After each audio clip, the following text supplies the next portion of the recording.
हा अंड्याचा नवीन पदार्थ खास तुमच्यासाठी एकदा नक्की ट्राय करा। ते लागणारे साहित्य: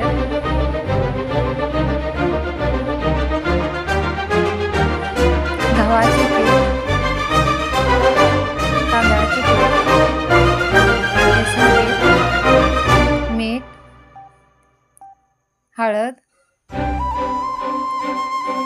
कांदा, टोमॅटो,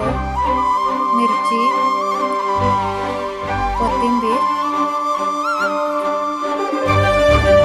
अंडी,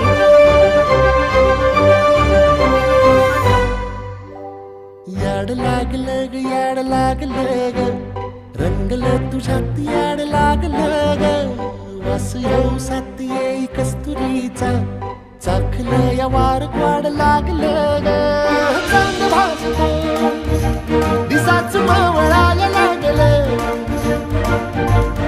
आस लागली मनात कळवायला लागलं याड लागलं ग याड लागलं ग रंगलं तुझ्यात याड लागलं ग वास येऊ साथ येई कस्तुरीचा चाखलं या वार वाड लागलं